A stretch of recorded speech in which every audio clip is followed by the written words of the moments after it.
Welcome to Elevating Your Life, where each episode is dedicated to sharing valuable information, useful techniques, and empowering inspiration so that you can experience personal and physical abundance.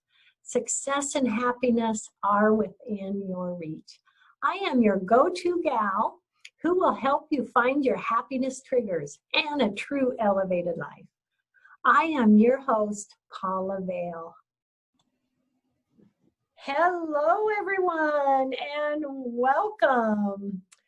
I am Paula Vail, and I have a fantastic guest to share with you today. We have with us today Debi Robinson. She is a certified yoga therapist and a certified health coach. She shares the wisdom of yoga and science to help inspire her students and clients and just helps them tremendously. She does so much, and I'm going to let her share all the different tools she uses, and she changes lives. So first off, Debi, thank you. Really happy to have you on the show. Thank you, Paula. Thank you for having me on your show. Oh, thank you so much. Well, you have a fascinating background and learning. Let's begin with a bit about, your background and what brought you to what you're doing now. Wow. Well, in some ways, I believe I was led here. However, that is, I don't know, but I do think that I am in the right place doing the right thing for the right people. I feel that this is what I am here to do. So it feels comfortable and right and exactly what I should be doing. I began practicing yoga. And in those days, I thought of yoga as just a physical practice. So it was in a gym or in a studio on a mat. And then in my early 40s, my favorite yoga teacher at the time tore my hip. He pushed me in a pose and it tore my hip. I felt the pop happen.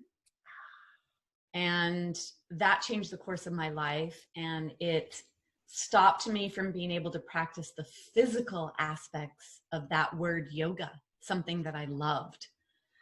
And that's what put me on this journey of going below the surface and learning about the true healing potential that exists in this vast wisdom practice of yoga. Oh, that is fascinating. Wow. Okay, tell us more about that.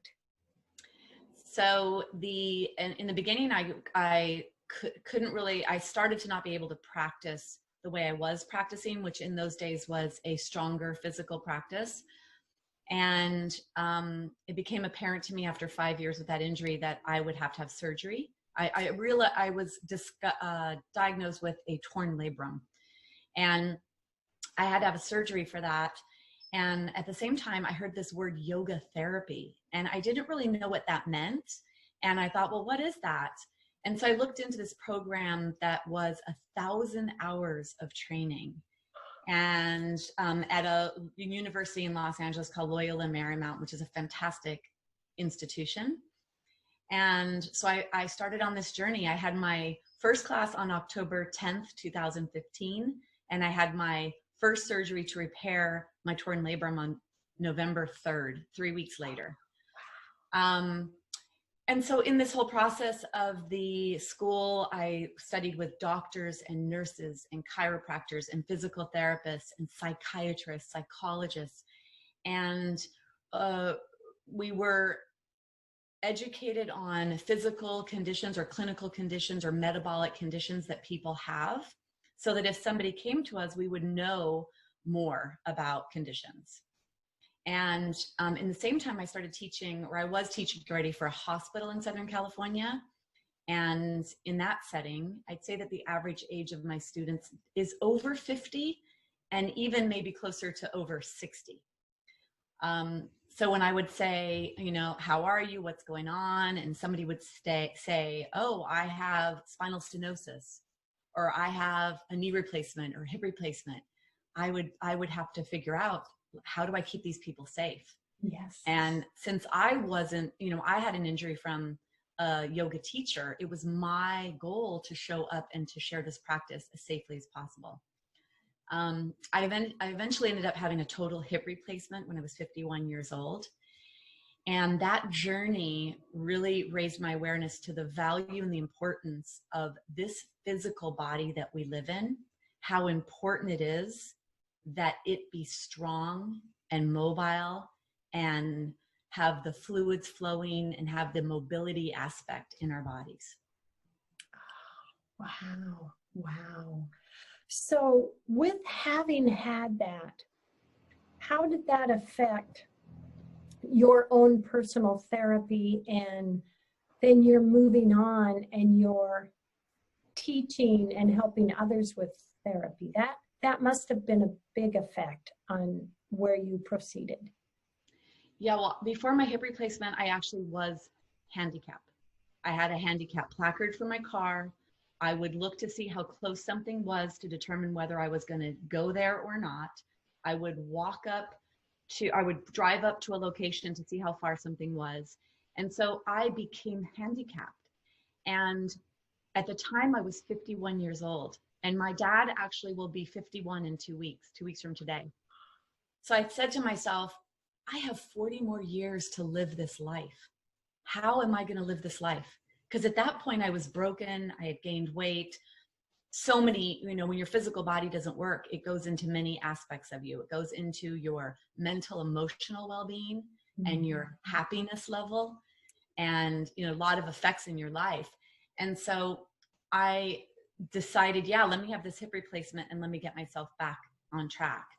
And my yoga practice, my own teaching, my own whatever I've learned in my studies, that actually prepared my body to be in such a great place that when I had that surgery, I was strong going into it and I was strong coming out of it. And it made my recovery so much quicker because of that strength, that range of motion, and that flexibility that I maintained in my body as I was going through my journey with this injury. Yes. So even with an injury, someone can train and they can learn how to still be flexible, correct? Yeah, Paula. So for me, yoga is for everybody and for everybody. And I love when I get a brand new student. I love when I get someone that's in their 80s, in their 70s, in their 60s, when they think that yoga is not for them, or they're intimidated because the view of yoga is that it requires flexibility, it's done on a mat. There's this whole aspect. There's tremendous tools in yoga. There's the breath work to help regulate the nervous system, to help manage the stress response, to help deal with the issues we have in our lives. So that's on a layer beyond the body, right? The stress and whatever we're dealing with. And then in terms of physically, to keep the joints mobile, to keep the fluids moving through the joints so that you have less arthritis or even less pain from arthritis. If you have issues in your tissues, I call it issues in your tissues. So whatever those are, you have joint issues, or your low back is hurting, or maybe you have some postural issues. And now with the pandemic, there's a lot of sitting, or even movements like cooking where your head is forward. And so these postural and alignment aspects of what's happening in our body, we need to also help to manage those and be strong so that we can cook, as silly as that sounds, right? As that postural position of cooking. So it doesn't matter what age you are. It doesn't matter what issues you have in your tissues. You can learn how to breathe. You can learn how to meditate. There's so many tools in this wisdom practice of yoga. It's not just about being on the mat or being physical. I love that. And, I love that, issues with the tissues. And that's something so many of us have. And really, I think the mindset of many, and I know I've been one of them, is that yoga is just being on the mat. So this really is eye-opening to understand that really isn't, it's so much more, correct? Yeah. there is that physical, from a yoga therapy lens, we look at 5 layers of our being. There's that physical layer of us, which is made up of food. So whatever we bring into made up of food and other stuff, because thoughts become us as well. The biochemistry of a thought that starts in the brain goes down into our body and does different things with our blood sugar, with our immune system, with our digestive system, with our respiratory system. So the first layer, the physical layer, is more about the asana and creating that movement in the body. So, it's a use it or lose it proposition. And motion is lotion. So when we move our body, we keep it moist, we keep it movable and open. You also want that communication of the nerves and the neuromuscular connection to be free flowing in the body. So that's the physical. And then there's the other aspects. The next layer is the energetic or the physiological, and the breath work, then known as pranayama in yoga, becomes a tool that we use. And that can help to manage your stress, regulate your autonomic nervous system. It can help to move the energy, whether it's too high or too low. And then the next layer is the mind. So then this is the raised awareness around the thoughts. And are you living in the past or in the future and not in the moment? Because the only thing that's real, the only thing that matters is this moment. Yes, that is so true. And then, oh, sorry, go ahead. Go ahead. And I love that you also specialize classes, for example, osteoporosis and different things. Tell us a bit about that to the audience. If they, have something in particular that they're focused on. You have various classes that focus on different things. That's really fantastic. Yeah, so those issues in the tissues, sometimes they become a little bit more specific. I am certified by a doctor, and because safe yoga is the paramount aspect of my teaching, is to keep it safe, I'm certified by Dr. Lauren Fishman, and he has an ongoing study since the early 2000s that has actually shown an increase in bone density in the pelvis and hip area and in the spine. And when I first started his course in 2014, I was shocked by the statistics of how many people over the age of 50 have bone density issues, and what the dire statistics are if you have bone density issues, the risk of a fracture, and then what can happen if you do fracture, especially certain parts of the body. So I specialize in working with people with osteoporosis to safely teach them how to strengthen their bodies, how to increase that range of motion in the joints, strengthen the muscles that support the joints. And then there's specific poses that are directed towards certain areas that are more precarious in the body to get a fracture, in that pelvic area, in particular the hip. And so that's one area of focus for me. It's a pretty big part of what I do, really, is my osteoporosis work. And then the other areas, I'm going to say hips. I kind of have a specialty in hips because of my own journey. Low back health is another one. And my babies, like the things that I really put a lot of effort and energy into, is posture, joint alignment, and joint coordination, which is a big part of balance. So, yeah, and then that word balance, not just physical balance, but balancing your emotions, balancing your energy, balancing the way you show up to live this one precious life that you have to live. Yes, yes.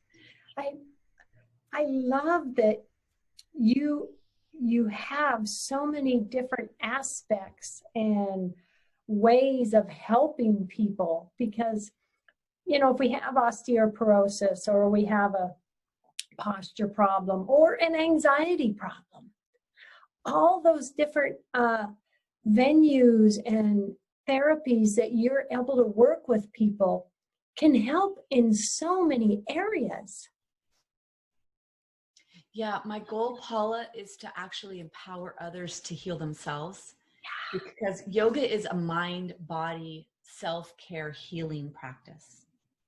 And the tools that are available to us, I'd love to expand the view of the word yoga beyond the mat, beyond the physical, and empower people to create their own tool chest or treasure chest of tools, so that when they have a need for their mental health or their emotional well-being, or if they're dealing with the stress and the pressures of life and they're feeling the heaviness of that, the, depressive thoughts or sadness, there's tools for that.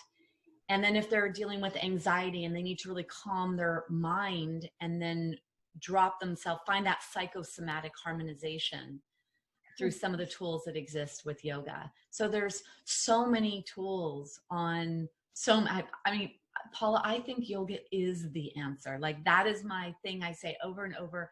Yoga is the answer for so many of the ailments and issues in our tissues that surround us today.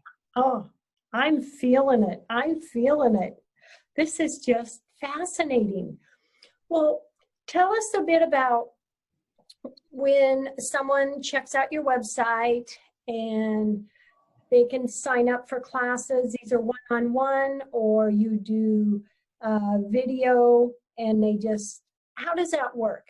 How do they jump in and start receiving the benefits of your great teaching? How do they do that? I have many ways to work with me. When I teach live YouTube classes where you could see me, you can interact with me and chat with me. And this came about from my 7 classes I was teaching in the hospital. And then when we couldn't be in person anymore, I created these live classes. So we chat with each other, so we know who's in the class. And then I've also had a lot of new people join me since this. So these are free classes. I have 6 of them a week right now. They're donation based. So if somebody wanted to give me a token of gratitude for what it is they're receiving and what I'm giving, that's an option. And if you're in hard times, lost your job, or that's just not something you have the money to spend, that's fine as well. So I always want the option to be there, that anybody can practice with me regardless of their ability in terms of finances. So the one way would be the live classes. Then I have workshops, and I have one coming up. I have a few in June, and then I have a few more in the calendar in July and August. And those are specific. So I have a 2-hour workshop where I will share some wisdom and some knowledge about a topic, and then we'll actually practice, and those are interactive on Zoom. So I can actually see people move and give them some guidance, and then they can watch me. And the couple that I have out there, I have one, Aging Gracefully with Yoga. I have safe yoga for osteoporosis, and yoga therapy for a strong, healthy back. Those are some of the workshops I do. In addition, I have an online course that I created called Yoga and Stress Management. And this is to raise awareness to what stress does to our body, how stress can become the major contributor to almost all diseases that we have.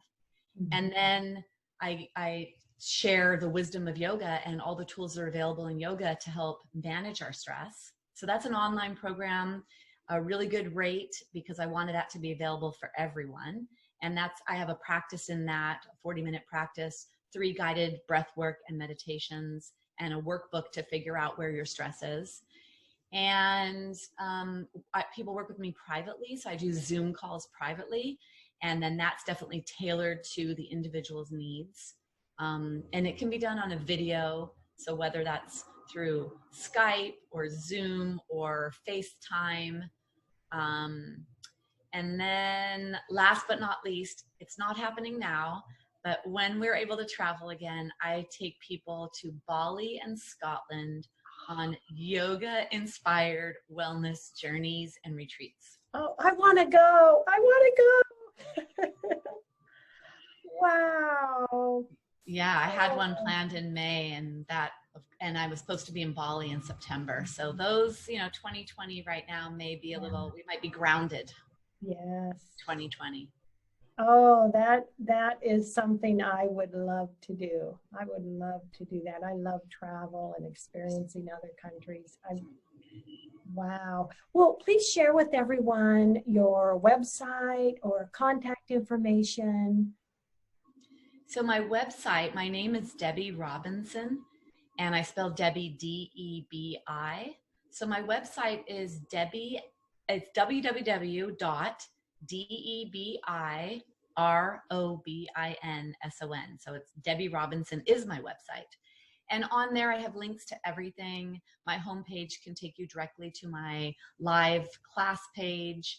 There's my workshop pages there. There is information about the wellness retreats once they get back online, whenever that is. And then I have blogs on there and other information, a lot of free videos on different breathing techniques, on some gentle asana practice of some of the movement. So yeah. So fantastic. So when you do the retreats, how often were you normally doing those? Was that a once a year event? So I'm going to do them at least once a year, and I created them so I would have retreats and journeys. And the retreats are, we will go somewhere, one location. So there's a castle and a mansion in Scotland that I am hosting at. And we arrive for 5 days, 5 nights, 6 days, 5 nights. And we practice physical asana, breath work, and meditation twice a day. So maybe we'll do a stronger physical practice in the morning. And most of the yoga that I teach is preventative. So it's to keep our body strong as we age. It's aging gracefully with asana and with yoga.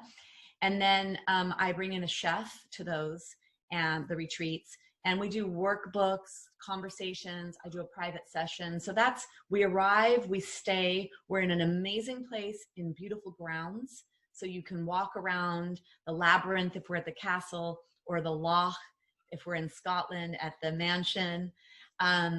The journey is I hire tour companies. So whether that's in Scotland, I hire a tour company, and there's different locations that I really love. My parents are Scottish. I don't know if I mentioned that, but my parents are Scottish. All my blood is in Scotland. I live there. I'm a dual citizen. I still have living relatives there. So I have a real strong connection to Scotland. And so that's why Scotland. And it's very easy to ground your mental energy there, because the elements of earth and water are so prevalent when we're there. It's just stunning. And then of course there's whiskey. I love whiskey. So we bring the spirits into our body. Thank you so much. I love it. How versatile everything is that you offer. And my gosh, your training and what you really are a gift to others. I really want to say thank you for all you do for everyone. Gosh, Debbie. And with a few minutes left in the show, what last words do you want to share with everyone? What do you want to end the show with? I feel that I'm on this mission to raise awareness that yoga is not something you have to wear tights to do. You don't have to be flexible. It does require mental flexibility, not physical flexibility, but mental flexibility to realize that it is this vast body-mind self-healing practice. And it helps us to keep our body strong. It helps us keep our mind strong. It helps us to notice or witness how we show up in relationships with others, how we show up in relationship with self. And then when you go deeper in this wisdom, if you choose to, it helps you uncover some of the issues that we have in our past. So it helps uncover some hurdles. And especially what I feel is so prevalent in our society today is this sense of unworthiness or lack or not enoughness. And the deep wisdom and philosophy in yoga helps us uncover all of that. And then once we witness it and see it, we can then release it and live our true, happy, vibrant, healthy, happy self. Yes. I have to say, I feel so good just listening to you, Debi. Aww. Just thinking about this. And what I love is, you can already be in a good place and doing well, and you bring this into your life and you just expand and blossom even more. So it helps if you are struggling with an issue, but it also helps if you just want to blossom more in your life. Yeah, and it's preventative, and especially when that's why my Aging Gracefully with yoga. And I would say one of the phrases that I hear often when I work with people, whether that's privately or in a group, especially when we're getting older, and quite often with females, is I want to be able to be strong and to be active. So we want to keep that strength. We don't want to become weak. And so and I'm going to say that that's not even just the physical body, right? We don't want to be weak mentally. We don't want to succumb to depression or anxiety. We don't want to get the metabolic issues of whatever disease. We want to be happy and healthy. And I think yoga is a perfect remedy for that. Oh, wow. Wow. I love it. Debi, this has been so fantastic and just some great information. I am just so thrilled to share you with my audience. Aww. Wow. Oh, everyone out there, thank you for joining us. Check out Debi's website. I know I have, and I will be doing more. I am so happy to have connected. Debi, I'm so happy to have connected with you, and I thank you very much. Yeah, likewise. And thank you so much for having me. And thank you for being the beautiful light that you are, Paula, for all the people that you show up to help. Thank you. Love, hugs, and blessings. Yeah. Everyone out there, love, hugs, and blessings. See you again soon. Bye.